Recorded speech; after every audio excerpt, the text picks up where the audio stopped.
How about we salute in again? Come back to attention. Respect. Thank you. I forgot to start the recording. All right, so I changed the resolution on the camera, hoping to eliminate a little bit of this sync problem. We'll see what happens with it. I'm doing the very best I can. Some of the black belts before the rest of you popped in. I was watching the Senate today, and 3 of the 4 scientists that were talking to the Senate were having problems with their camera. So I don't feel alone about this.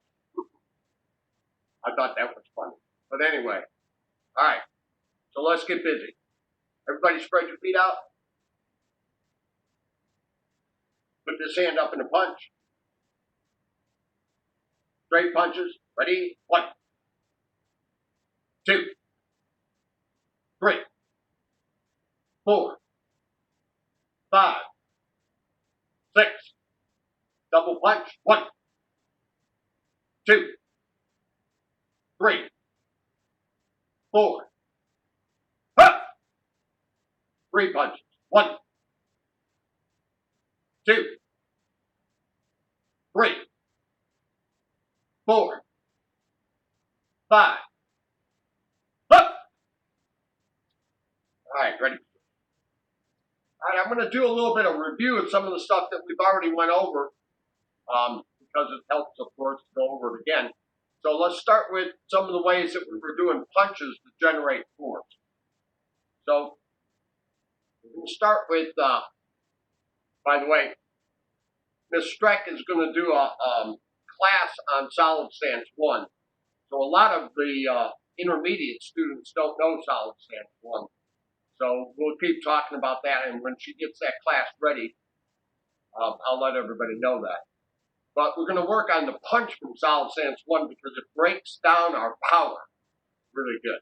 So I'm going to get into, this is a left back stance. Left back stance means my left leg is in front, my right leg is back. We can't see you. You can't see me. Yeah, now we see you, but before it was just on your picture. Okay, now you can see me? Yeah. Okay, that's why I backed up. All right. Madeline, how you doing? Let's get into the stance. All right, and the first move of this is an upper block. So my feet are, I'm going to turn towards the camera first. So my feet are spread apart, shoulder width apart. Okay, so even if I'm in a back stance, it's a staggered back stance. That means that my heels aren't in line. I'm like this. And the reason for that is because I'm going to change from this back stance into a front stance. All right, I'm going to do it sideways though. From here, my back knee is bent enough that I can't see my toes. So that's the initial block. All right, now what we want to do is push off that back leg, turn your hip, and then punch. So the motion starts with your back leg, not with your hand. So you push off your back leg and push right into the punch. And at the end of the punch, what I want you to do is push with your back leg and feel that go through your leg, through your hip, and into your knuckle. We can do that slow for a few times, just to get the feel of where that power is coming from. All right, so push off your back leg, right into your other 2 knuckles. And from here, push, front 2 knuckles.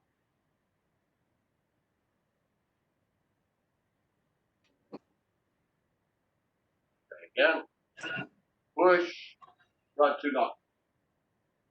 What you have to be really careful here is I see some of you leaning forward when you push yourself forward. So as you straighten this out, you got to keep your hip underneath so that you don't tilt forward like that. All right, so we're here again. Madison, let's do this. Come on. Lock up. Ready? Shift. And back. Shift. Back. Shift. Back. All right, now really dynamic. Push off your back leg right into your front two knuckles. Ready? 1. Shift. 2. Shift.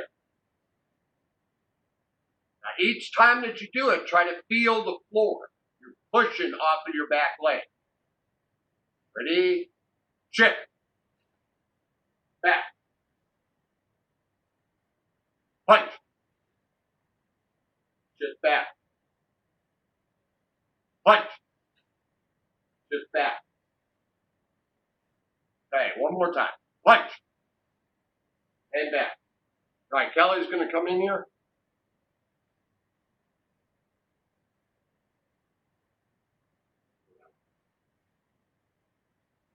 All right, a few more really hard. Ready? 1.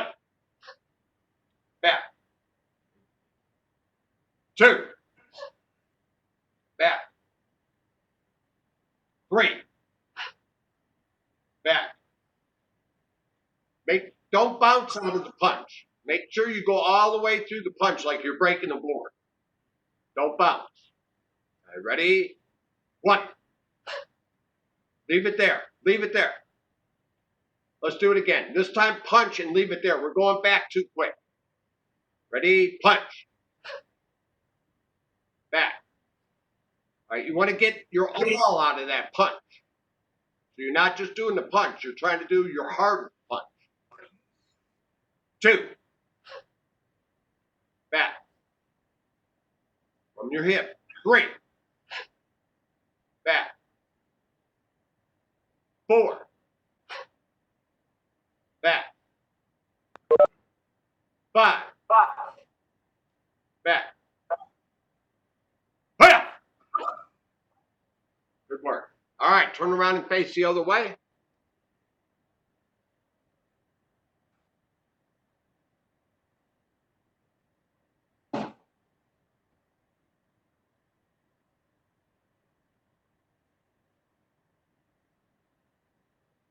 All right, so again, the same thing on this side.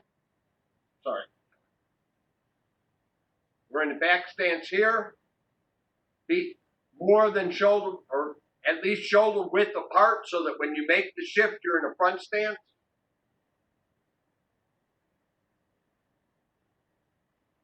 Turn in your hip to get into the punch. Turn your hip and punch. And back. So the danger here is that you roll over the top. That means that as you punch, you let this force come from your arm and come over the top. We want our arm to go for a ride. It's your hip that does the movement. Your arm is just going for the ride. That keeps your arm relaxed, so you're not tightening your arm up when you're punching.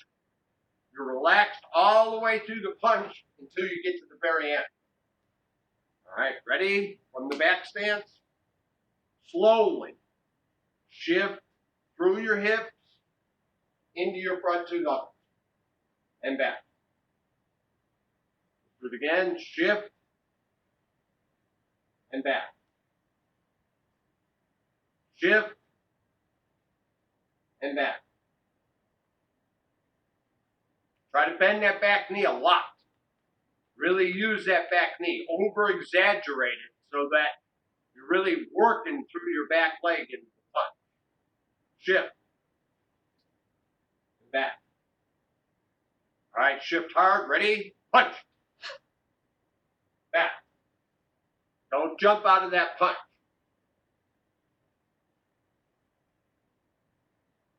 Ready? 1. Hold it. Right there now. Everybody push your back heel down on the floor and push through your front two knuckles. I saw somebody start to tip forward. That tells you that you came from over the top. Okay, shift back again. Shift, punch. and back. Every time, try to root it from your back foot. Shift, punch, and back. Punch, back. Punch, back. Punch, back. Couple more. Punch, back. Punch. Ready. Good work. All right, I can't emphasize enough. Let me say it this way.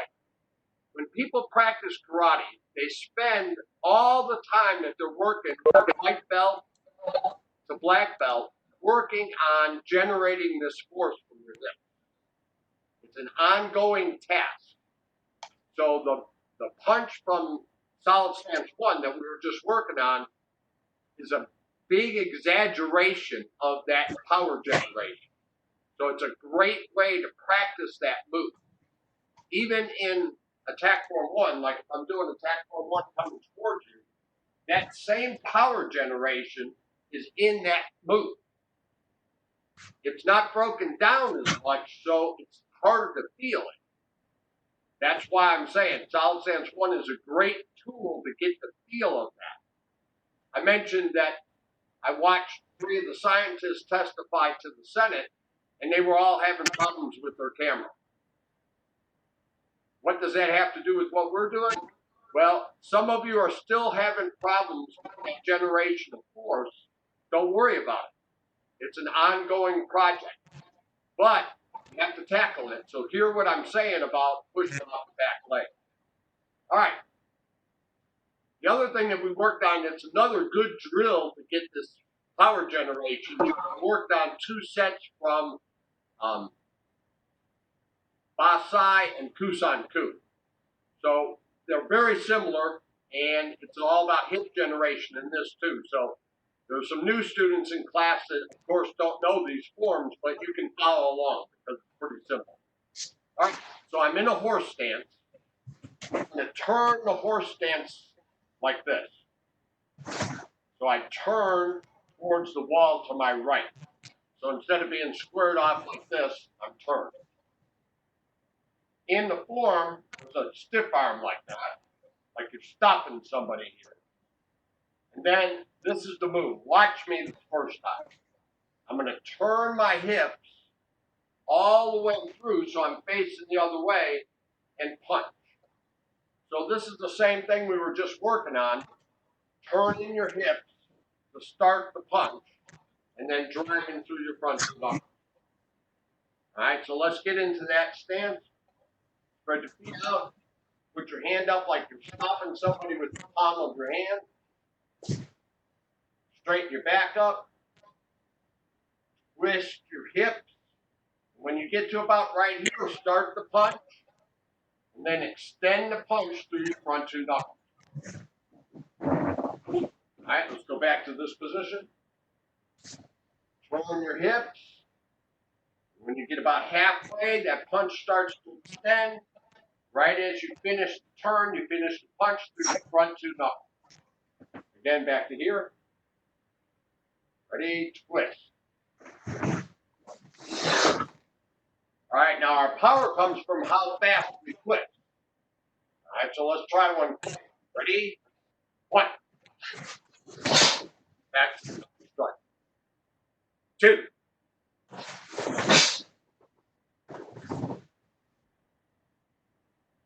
3.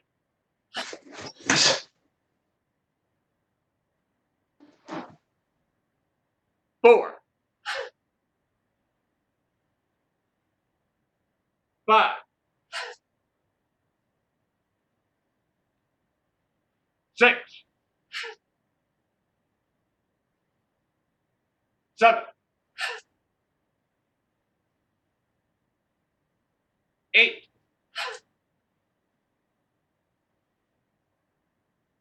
9. Good job, Amy. 10. Okay. All right, let's go the other way. So Kelly's going to turn her body this way and put that's her right arm rather, up in the punch. So she's going to be turning the other way. Ready? Twist, punch. Go back. All right, let's do a few of them slow.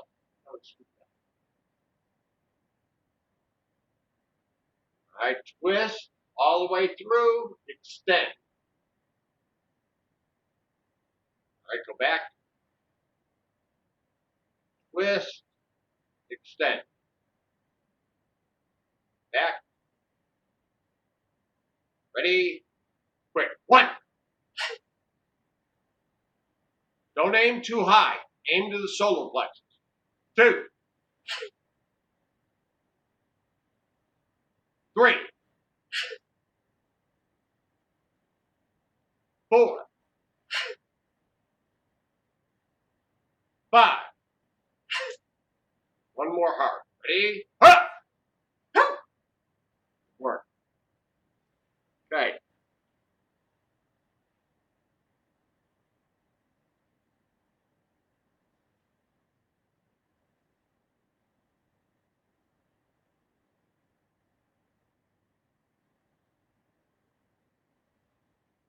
All right. One of the sparring techniques that we worked on the other day was up and cover. Kelly was, first of all, I have everybody muted, so the black belts aren't going to be able to give me a response on this. But Matt Pincola watched the class, and he complimented me and said that that was one of the techniques he always tried. So Kelly was really interested in this up and cover, and she wanted to practice it some more. Amy wasn't in class, and this is one of the techniques that I wanted to work on with her. So what we're going to do is get into a fighting stance. And the idea here is that Kelly's coming in, so she's going to do a slow reverse punch. Reverse punch. Okay, that's the attack that she's doing. All right, what I'm going to do is this hand is coming this way, like I'm going to block her hand. But at the same time, I'm lifting this knee up. So if she throws that punch, she might hit my leg, or I might catch it with this arm. So that's the up and cover. And then with the other hand, I'm ridge-handed over the top. So in slow motion, she throws the punch, I block and strike. Now whenever you're practicing with a partner, this is doing it this way is set up. When you're sparring, when you're doing 1/3 speed sparring, your opponent will actually get closer to you, which will make it a little bit easier. I'm going to move in a little bit so that Kelly doesn't have to move in. So we're here. She starts to punch. My fault. Watch my down. All right. She starts to punch. I up and throw the ridge hand. All right, again.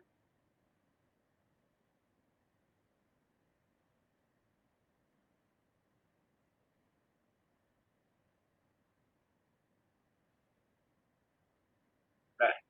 All right. So I'm going to do it this way towards the camera a couple times. So I'm here, up, and cover. That ridge hand comes from here.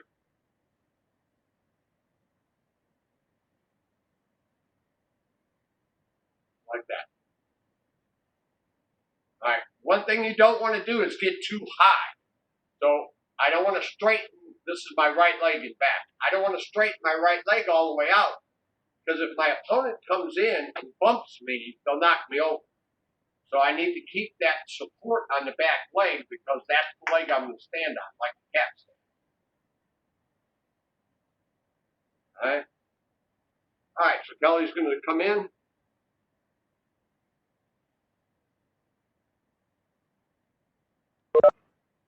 Changing the back so that I can see you guys. All right.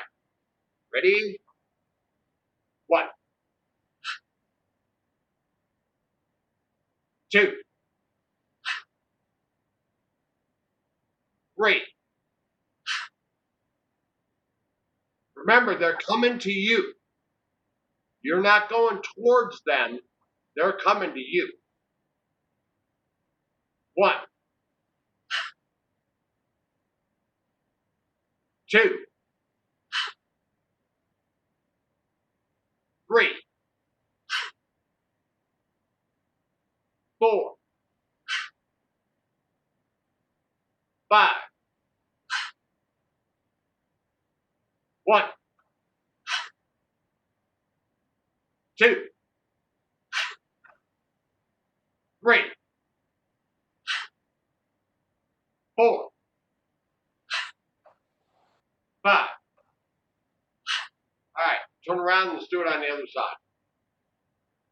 Now which side that you do it, depends on what you're comfortable with.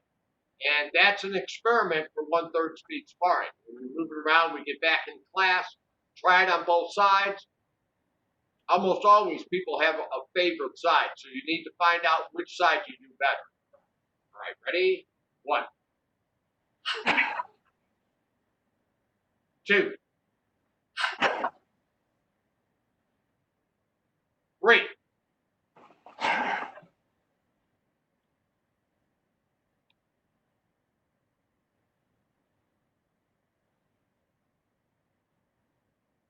4, 5, 6,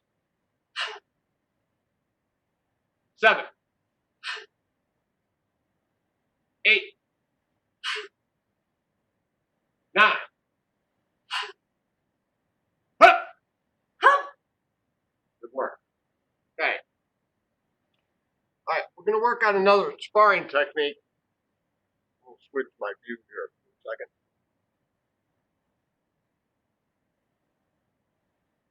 Okay.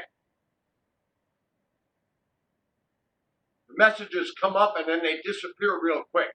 Hamilton just complimented me on that combination, but I didn't get to read the whole thing. It disappeared, so I'll try to look at it in a few minutes. All right, so we're going to work on more defensive techniques for sparring. Let me say that karate and taekwondo are defense arts. So when we have competition, we're taking both taekwondo and karate out of the natural element of how it's practiced. Because in competition, you have to be both offensive and defensive. But all the katas start with a block. All martial arts are defensive arts. So it's contrived or set up to have a competition. We do it not because the techniques are directly related to self-defense, but it teaches us all kinds of things. How to deal with aggression, how to be assertive, how to go get our techniques. And it gives us a way to compete with peers so that we can judge how we're practicing and how we're doing. But offensive karate is like a misnomer.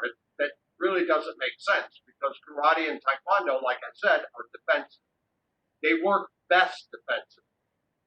That's why all the controversy about which martial art is better and to put people into full contact cage matches to see which one is better, that's a moot point because what they're doing is taking the techniques and putting them in offense. And that's not what the martial arts are. So on that point, when we're in sparring, a lot of times defensive movement works better because you're reacting to your opponent and our techniques fit better when they're defensive. Right? So we worked on a lateral move punch, and that's one we're going to do next. So Kelly's going to come in to be my attacker. Right? I want to make sure that I don't step out of the frame. So she's going to take this front hand and come straight in like she's going to back this. That's the back fist. All right? So now what I'm going to do is avoid her by stepping. This is my right leg. Step into the right rear. So when she comes in, I'm going to move this way. There. like we move sideways when we're doing a middle block in our self-defense. And then I'm going to reverse punch from there. Okay, so Kelly and I are going to back up because Brandon said we were getting out of the frame. So Kelly's going to move in a step. I'm going to lateral move and reverse punch. Now the key here in sparring is not to do it too soon. So when you're doing 1/3 speed sparring, that's one of the things you're practicing is the timing of when do I move over to the side. If I move over to the side first, then Kelly's going to attack me over here because she's going to see that I move. So I have to wait for her to commit herself and then move to the side. That takes a lot of practice. That's why we do hundreds of hours of 1/3 speed sparring. Because you have to learn to judge your opponent, time them, get experience on how people attack. Everybody has 2 arms and 2 legs that are with us. And so what applies with Raina when you're sparring also applies with Kelly. Right? So when you're working on that timing, it applies to everybody. Right? And part of it is being patient enough not to move too soon, which is really hard on lateral movement. If I went straight to the side, it would be really hard. So what I'm going to do is go right rear, which puts me a little further away and then in position to reverse punch. Now, because I practice solid stance 1 and I have really good extension on my punch, in competition, I don't want to drive that punch home like that, but I have the punch. And because I have the punch, I can control my power and my extension. All right? So we're here. Go. All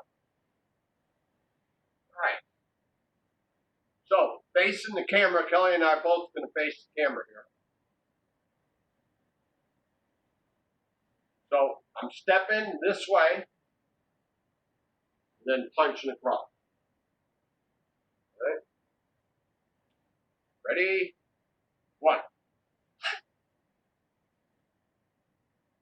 2, 3, 4. Good work. 5. All right. When you aim that punch, make sure you're not punching into the person's arm. So you want to punch close to the belt. 1, 2, 3, 4, 5. All right, turn around and face the other way. All right, practice that a couple times. Step with your left foot, and then reverse punch.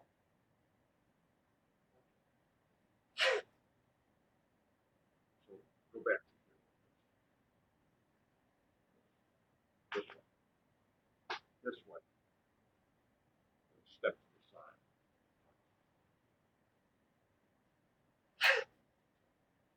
All right, so that's your left hand. Well, in Kelly's case, it's her left hand. So I think some of you are punching with your right. That's fine. Ready? 1, 2, 3, 4, 5. 1, 2, 3, 4.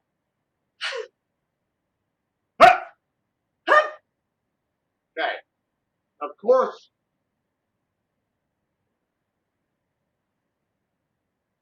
once we throw that reverse punch, then we can add to it, just like we add to self-defense. So in this case, my guard is up. That's like doing the block. She attacks, I move.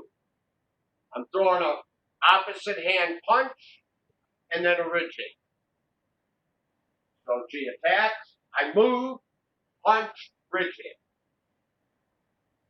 She attacks, I move, punch, ridge hand.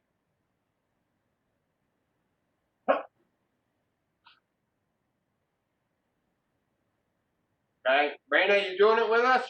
Ask me. Let's go. Ready? Sorry, Raina. It was Ethme. It was real close to the camera. Again, ready? Punch, ridge hand. All right, do that one a few times on your own. Kelly's going to face you.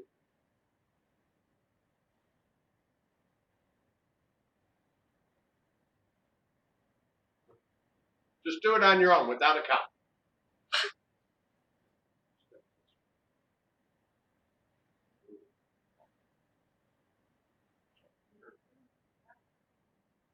Either way. So this way, punch, switch stance. This way.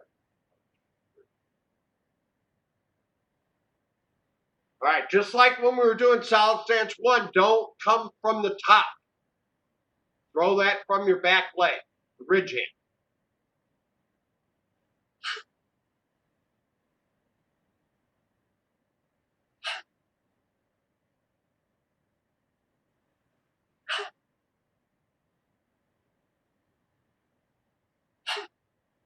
All right, turn around, do it on the other side. Go.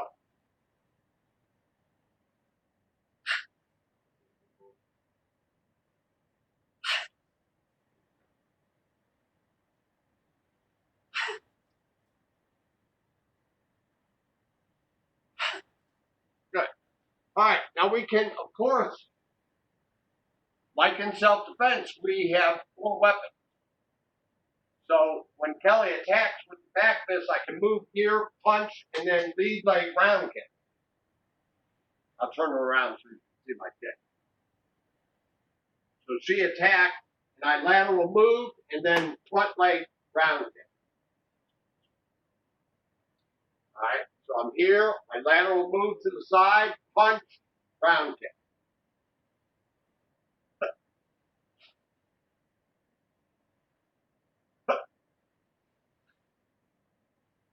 Okay, and we also can double up like we do when we're doing our self-defense technique. So Kelly attacks again, and I throw the reverse punch, and with the same hand, come back up to the head for a ridge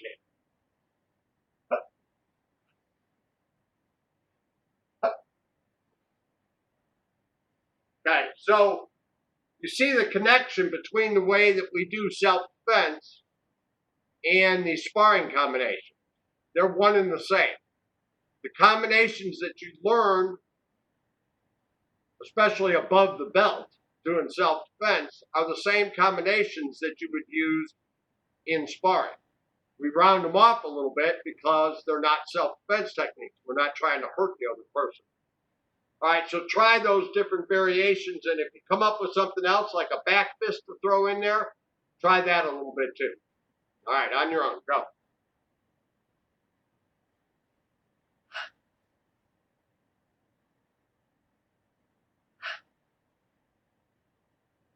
Try, Madeline.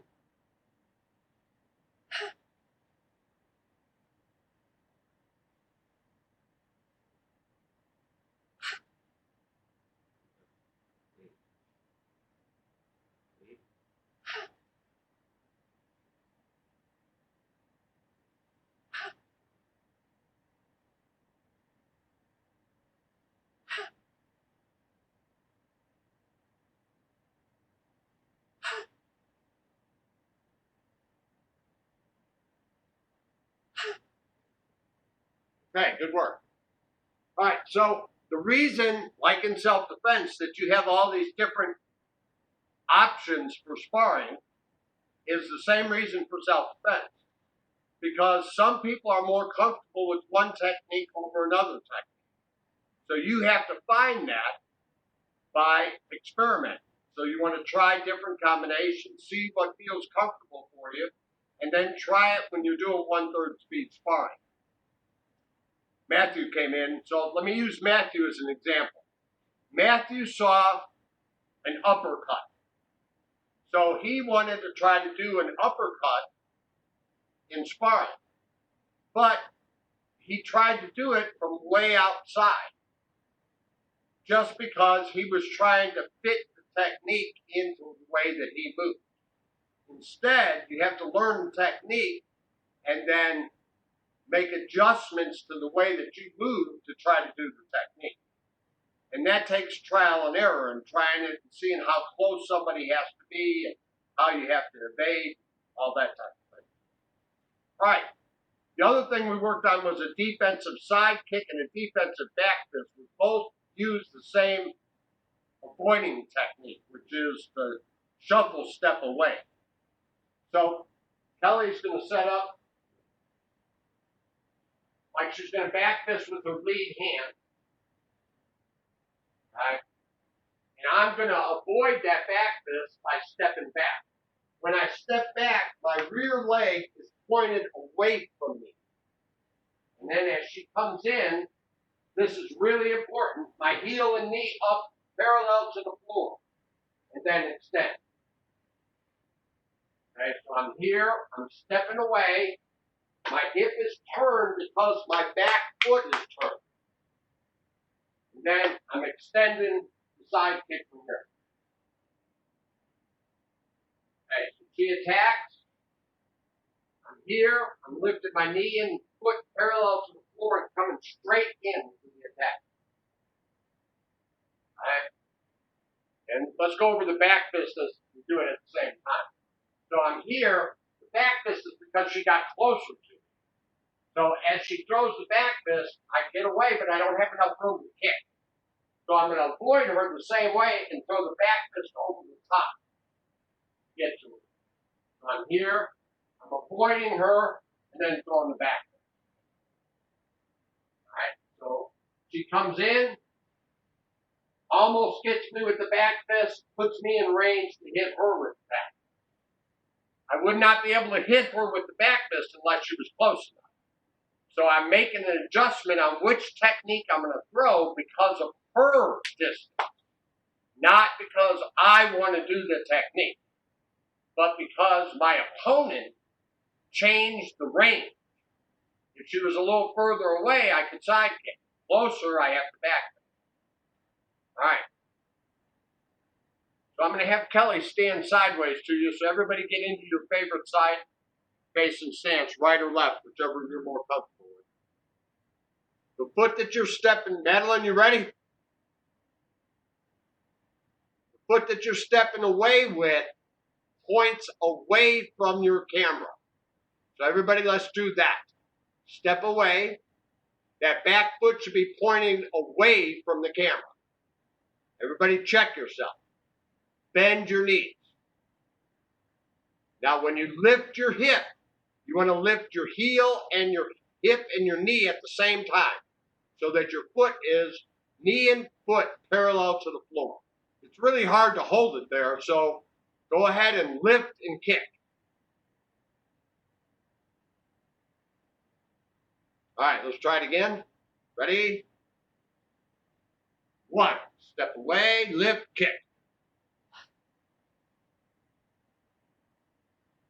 So the idea is to meet your opponent. You're not going after them. They're coming to you. And you're going to meet them with your foot as they're coming in. All right? You're not attacking them. You're not going forward. You're going backward. Ready? 1. Keep your eye on the camera. Eye on the camera. 2.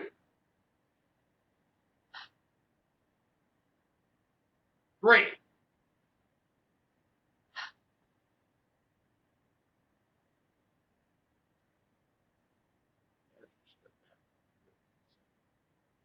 4. That's it. All right, I just adjusted Kelly. she was stepping back and then doing the lift. You want to incorporate the lift with your retreating step. So as you step back, you do the lift at the same time. So right as you finish the step, you extend. And extending all the way through your heel will help you keep your balance. All right, let's try it. Ready? 1, 2, 3. Looking good. 4,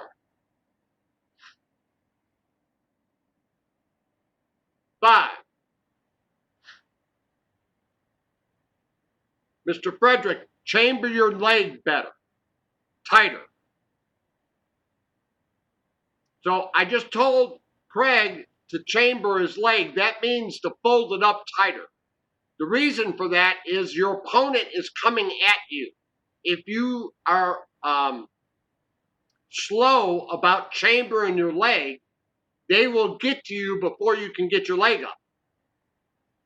If the worst case scenario, they get in on you and your leg's folded up, at least you can push them off of you so they don't hit you. All right, let's do a few more. Ready? That's much better. 1, 2. Now, in a practical sense, you're kicking between the belt and the lower chest. Okay, the belt and the lower chest. That's the hardest part for somebody to block and the hardest part for them to get out of the way. So you want to go for that bread and butter in the middle of the body. All right, let's do it. 1, 2, 3, 4.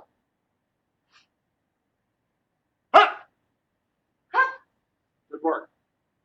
All right. Throughout sport karate history, from the 60s all the way through until 2000, some of the best competitors, when they show you combinations of what they're doing, one of the things that they're doing the best is a defensive side kick. Now, there are competitors that are extremely quick going forward. There's somebody here in town, that Lewis Wilson, that's actually from Martinsville. He could get across the floor faster than anybody that I ever competed with, offensively. But if we look through the history of sport karate, the greats of the great are the people that do really good defensive side kicks. So in the 60s, that was the heavyweight champion from Raleigh, not the African American from the Second World War, but a karate competitor's name was the same, Joe Louis. He had a tremendous defensive side kick. I just watched the film of him the other day. Bill Wallace, who was probably the best kicker ever in sport karate, that was one of his things, was a defensive side kick besides his hook kick. In our school, some of our best competitors have had really, really good defensive side kicks. So the senior black belts remember all kinds of different teenagers, especially, that had really quality defensive side kicks. Dr. Kaplan's in class tonight. He has a really good defensive side kick. So it's a real bread and butter technique that you just have to have so that you don't get into hand exchanges. If you have a good defensive side kick, people keep your distance, or their distance, rather. All right, let's do the defensive back fist then. So again, set up in a fighting stance. And a fighting stance is a modified back stance. You want some bend in your back knee. It's not a strict stance like in a kata, but everybody knows your back stances from doing kata. So you modify that back stance until it's comfortable for you. Thinking about I want to be able to round kick off my back leg. I want to round kick off my front leg. I want to be able to be nimble enough to step back to do a defensive side kick. I want to be able to shuffle forward quickly for an attack. So you want to be in a stance that's comfortable and not prohibitive. If you get into too classic of a back stance, it's hard to move. So this is a modified back stance. In this case, we want to nimbly get backwards quick. So we're going to step back the same way that we did with the side kick. But our opponent has closed in on us, so we don't have enough room to kick. So we're going to go over the top and back fist to the head.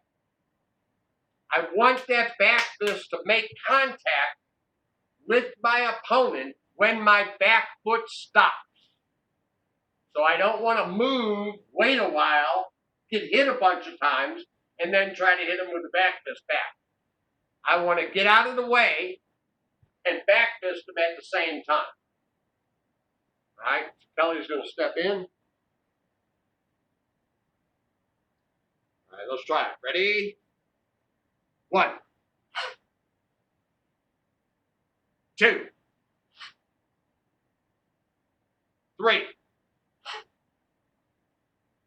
4, 5. I'm assuming everybody's on their comfortable side. So now what I want you to do after the back fist, do something else. Do a front leg round kick, or do a reverse punch, or do a ridge hand. Something else to follow up. Ready? 1, 2, 3. Good job, Kelly. 4, 5, 6, 7,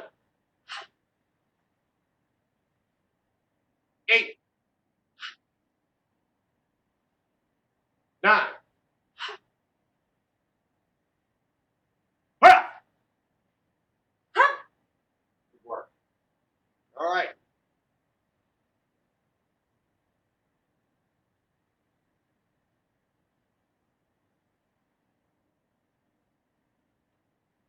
Okay. Everybody take a break for a second. While you're taking a break, I want to go over that we have 2 different platforms where we have classes posted. So if you go to the Greensboro Karate Institute group page, that's the page with our logo on the top. There's a permanent announcement, and I have several things going back to tournament a year ago. There's a lot of announcements in there, but the very top announcement is a link page, and it goes to 2 of our pages. One of them is Greensboro Karate Institute Taekwondo, and it has a huge video library, but in that library are these classes, the Zoom class and the WebEx class.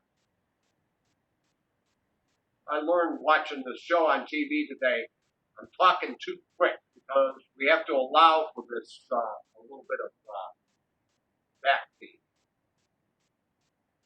Okay. The other page is Greensboro Karate Institute Karate Dome. That library has the instructors, the Greensboro Karate Institute instructors that have done classes and they're posted. So I went over this. Marjorie has a class on stances. David Hankins has a class on basic hand techniques for self-defense. Lenny has a class on foot position and front kicks.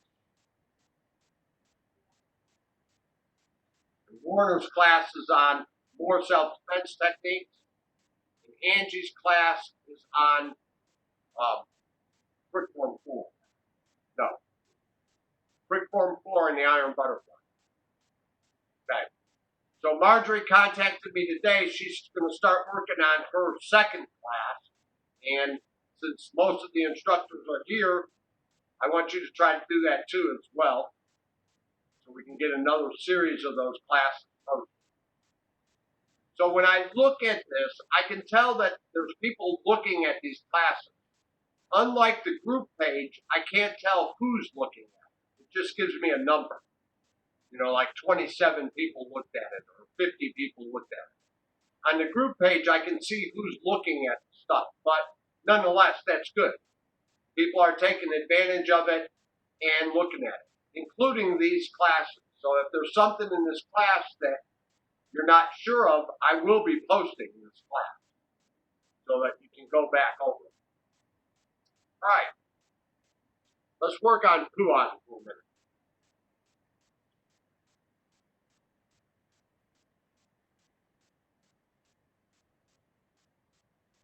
All right, this is the ready position. I'm going to do it backwards, so I'm going to go to my right. You should be going to your left. This kick is to the thigh.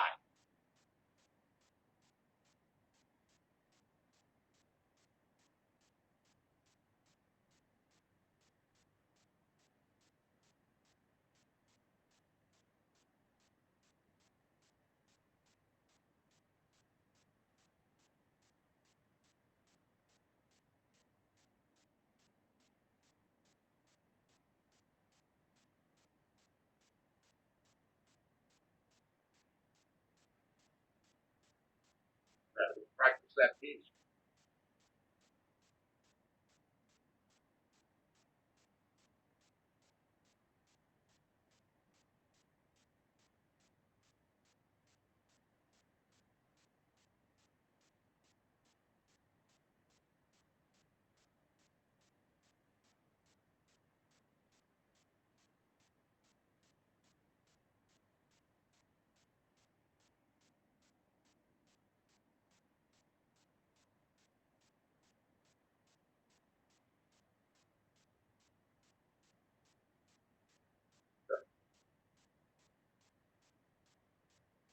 Time always gets away from me in this class. Let's go over that piece one more time.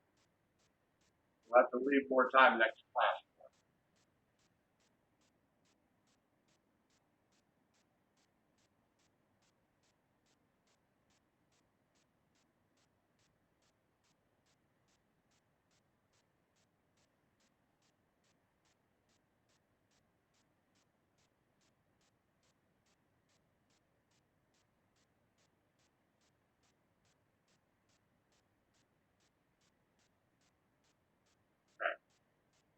I'm going to leave it there because we only have a few more minutes left in class, and I want some people to do some katas.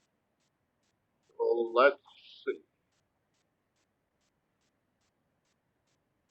F me. You ready to do a kata again? Move your chair before you do it. Mm-hmm.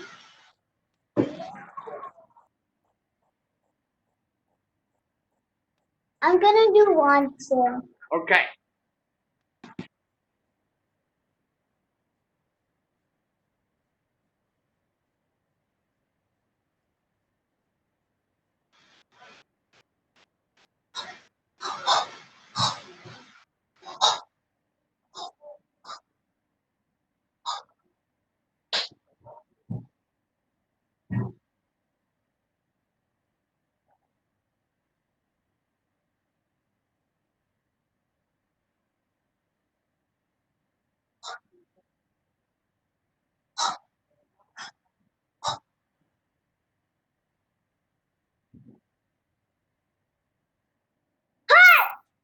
Very good.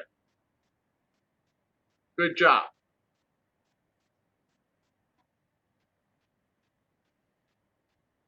All right, Amy.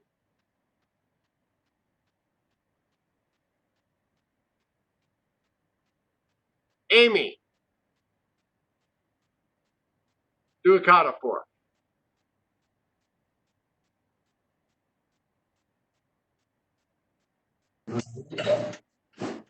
Wait.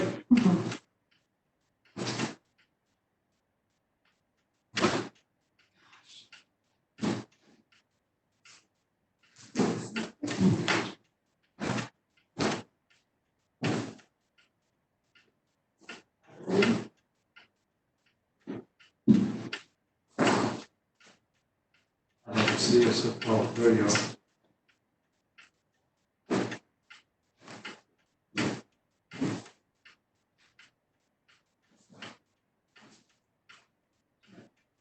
Good work. Good work. Good. Levi, you want to do one? Well, I got you on there. And I'm just going to do change my elbows to What?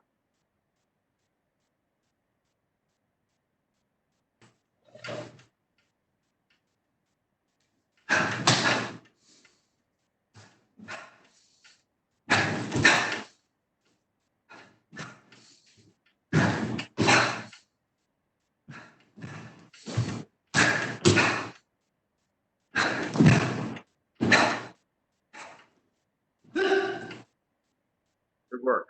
Did we lose Aaron? Did we lose Aaron?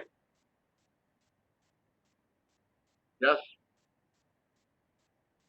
All right. To the next one. Levi hurt his elbow, so it's not healed yet. All right.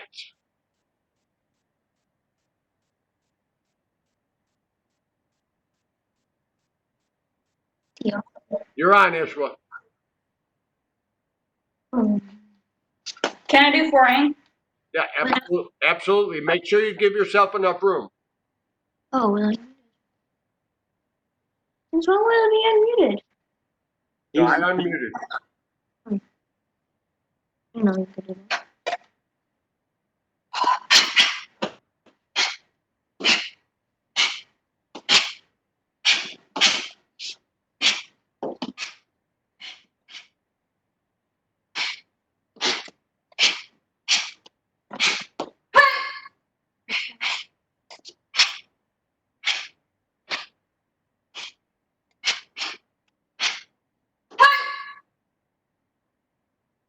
Good work. Since I have you, go ahead, Raina. Oh, that new one that I'll do again. Okay. Just do one. Contact from forward.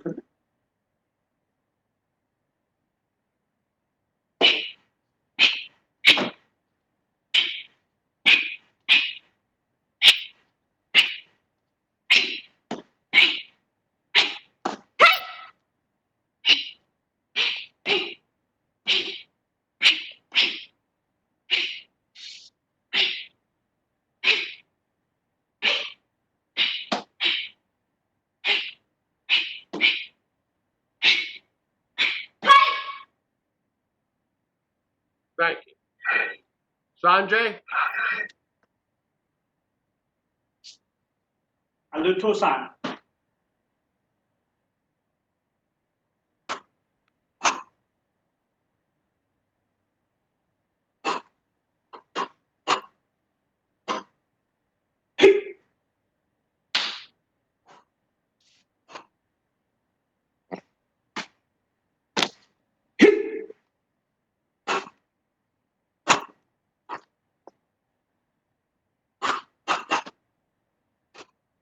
There you go. Now you can see you.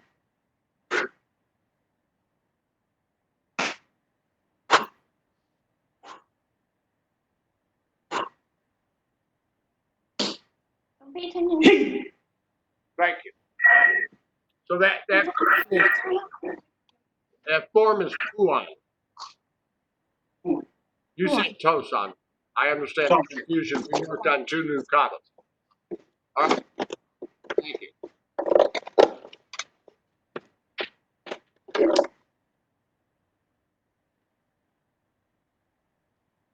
All right, Madeline, you're on again.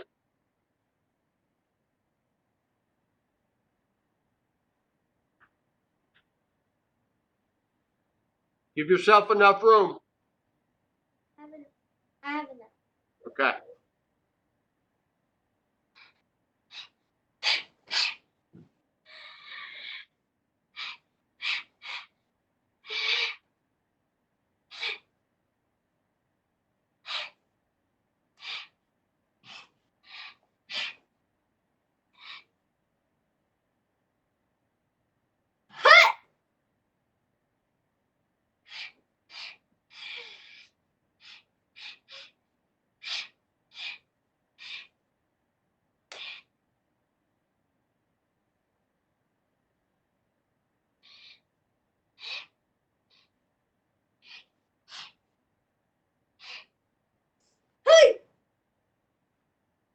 Thank you, Madeline.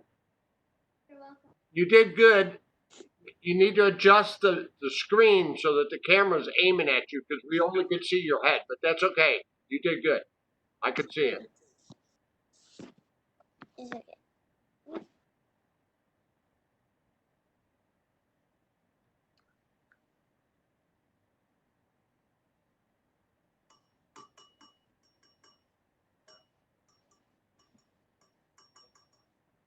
Slides never want to work for Bill.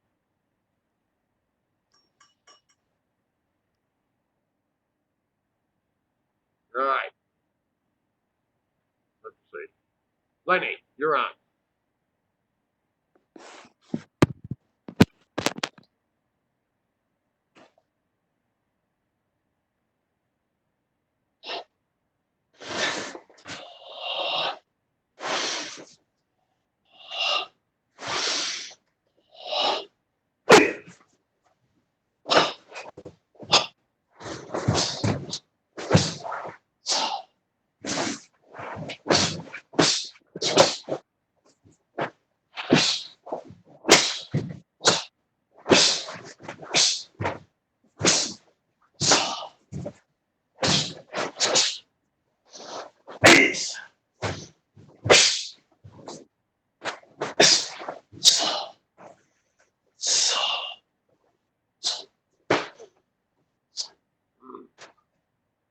Thank you, Lenny.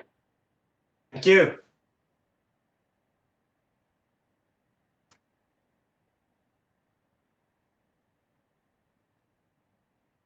Having the hardest time getting this thing to scroll down for me.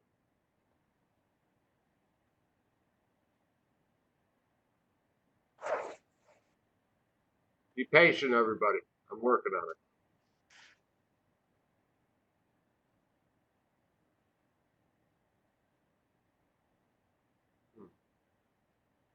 Doesn't want to do it.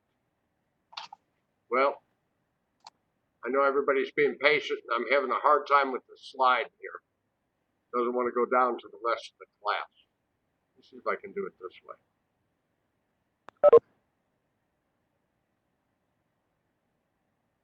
No, it's not doing it. All right, so we're in a position again where we're over time, and so those of you that didn't get to do a kata, we'll start with you next class, Thursday. Let me make a comment about kata that I've repeated a bunch of times, but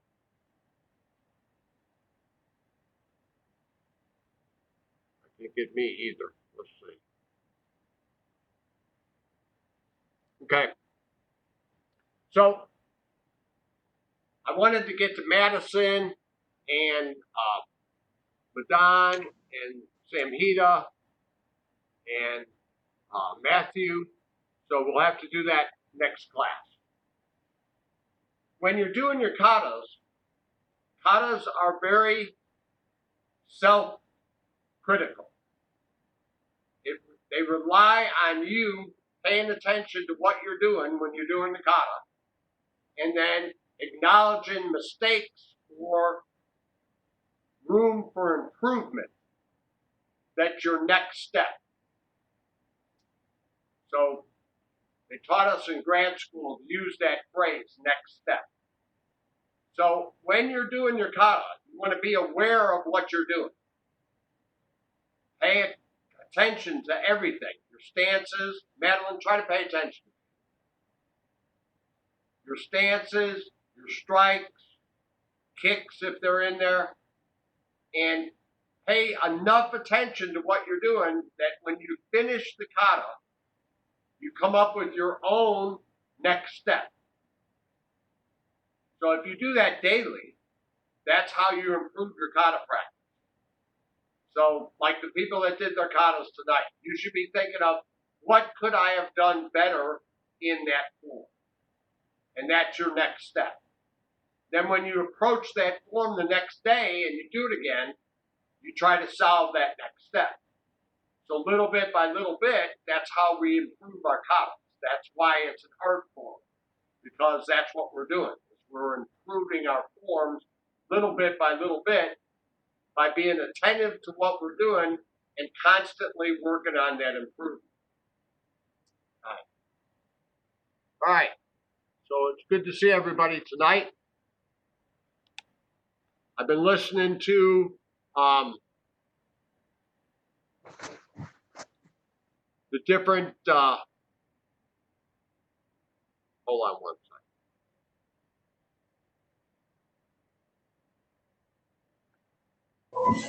second. I've been listening to the different governors and the Senate to try to get a handle on what these experts are thinking as far as how long this is going to go on. They're still extremely cautious. So even though states, including our states, are moving towards opening, the scientists are very tentative about it. And Governor Cooper is really paying attention to it. So I don't think we're going to be in class in the next couple of weeks. So we should be planning on doing what we're doing until they give us the go-ahead. One exception to that is if the weather gets warm and stays warm, we may want to do a class out in the park, spread out. So mainly, probably the median spot that everybody can use. But I haven't set up anything yet. So look at the weather. It's supposed to get really warm this weekend, 85 degrees. And if it maintains in the next week, we might try to do a class outside. All right. So we're done for the evening. Everybody come to attention.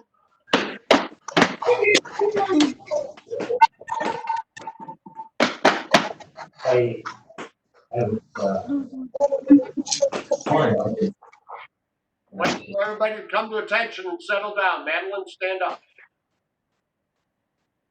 Why do we follow the rules? Because that's what we have to Thank you.